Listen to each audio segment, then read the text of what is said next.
There are levels to the keyboard hobby. And I don't mean in terms of typing angle. Like all hobbies, communities, anything in general that has this aura of hype, FOMO, and the associated resale, there are levels.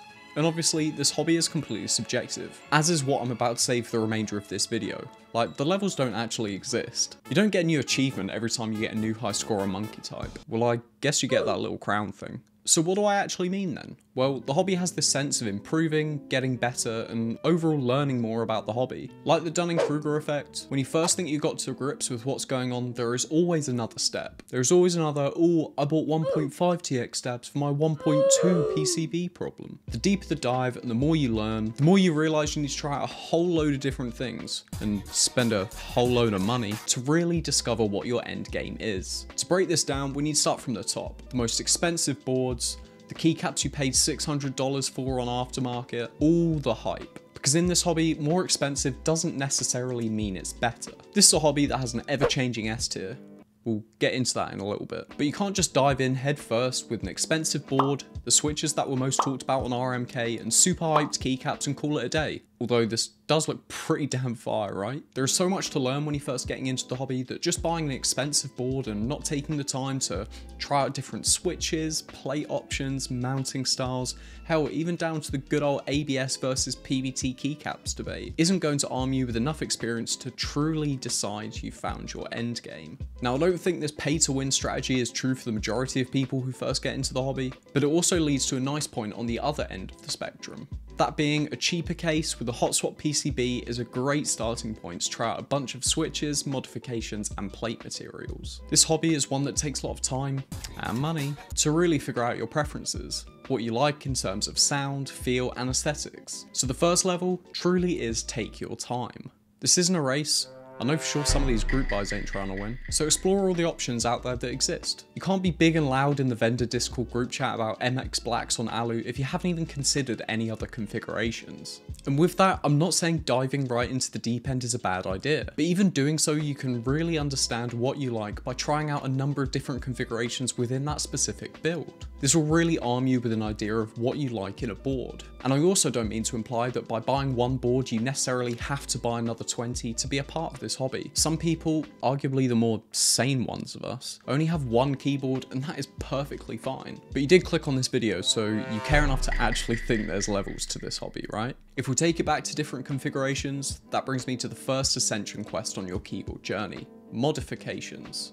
Now, this encompasses a lot of different things. I can remember like it was yesterday when the Holy mod was just starting to gain traction in order to remove stabilizer ticking. I remember all the different stickers that were available to put on your PCB in order to chase that thought. What I like most about all of the budget options in the hobby is that they really allow you to try out all of these different modifications. Even boards like the Tofu allowed you to try out a number of different modifications, including mounting styles, different keyboard layouts, and overall allow you to decide what you really like within the hobby. Now, there is a huge caveat to this, a giant Gatoron within the room, and that's hype. With the endless sound tests that get posted now, content creators, key talkers, I don't know if that's actually a phrase by the way, there is always a trend that people tend to gravitate towards. When the first foam-filled boards got released by Owl Labs, everyone really liked the original sound signature. This was something no one had ever heard before, and they liked it so much that people would fill whatever board they were using with tons of foam. Keyboard kits that started coming out afterwards came with foam, case foam, PE foam, plate foam, different thicknesses of pre-installed foam. Once this sound entered the mainstream part of the hobby, people decided that the foam removed the characteristics of the board and switches and replaced it with this foamy sound, and caused them to gravitate back towards boards without foam, appreciating the resonant, characteristic sound of whatever different board they were using. Related to this, I think it can also be seen with the meta shift from thocky, deep sound signatures to these light and clacky builds that people seem to really enjoy nowadays. Top mount boards were some of the first customs to hit the scene, and although heavy flex cut boards are still very popular, there is this obvious curve in the hobby with people gravitating back towards top mount boards, which at the root of the hobby are stereotypically stiffer boards. Although saying that, newer takes on top mount have given this nice middle ground that gives enthusiasts the best of both worlds. Tadpole mounting and the addition of extra flex cuts have given the traditional top mount the Hannah Montana treatment, keeping all of the sound but softening the feel. And lastly, keycap materials. What once was a GMK ROM world is now full of PBT caps, and some people going towards the sound and feel of PBT as opposed to the almighty ABS. But that might have something to do with other factors as well, right? Now we just gotta wait for Pom Blanks to become mainstream again. Now I'm aware I just went on a rant for a minute or so about trends, but I know I'm not alone in thinking this. And there is a reason for it. With all hobbies like this, there are those of us that want to be different, want to pioneer something, do original things. In doing so, we end up just doing what everyone else is doing. Me and my beige feel very called out right now.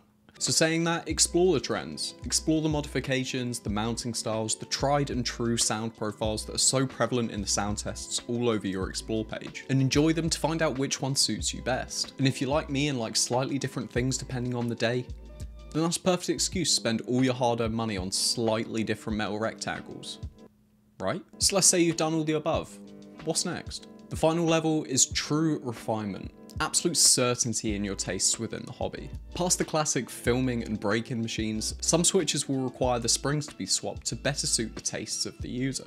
Whether this is the basic spring swap to a lighter spring in your Cherry MX Blacks, or swapping out a spring that is notoriously pingy to an aftermarket spring to get the best sound out of your build, which funnily enough also relates to Cherry MX Blacks. This will even come down to the type of spring that you are spring swapping to. Companies like Sprit and TX provide different length steel springs which will all give slightly different sounds and feels. Longer springs will give a snappier return and so will give you a sharper top out sound, while shorter springs will have a slower return to resting position, as well as provide a larger travel distance between the actuation of the switch and bottom out. You can even get progressive springs, with which the force needed will increase as you get closer to bottom out. And one of my favourites, which are dual stage springs, which have a similar top out to long springs, but have a very interesting push feel. I really recommend trying it if you haven't. Similar to feel and comfort, we have typing angle and front height. These are two factors that I didn't even take into account when I first joined the hobby, but only after typing on a number of boards do you really get an idea of what you really enjoy when typing for a long period of time, and the natural position that your hands rest in. At the end of the day, if you really get stuck in deep with this hobby, then you'll never find your endgame because there will always be another board that you want to try. Realistically, you only reach your endgame when you stop being super hyped about every board that hits group buy,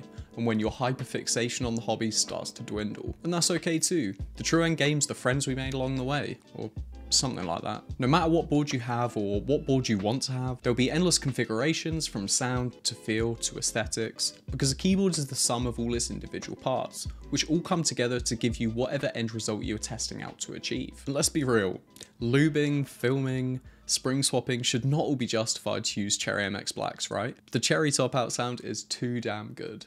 So with that, I hope you've enjoyed today's ramblings about the hobby. If you have, make sure to subscribe and leave a like down below, and let me know your thoughts on the hobby in the comments down below. With that, I will see you nerds in the next one. Peace.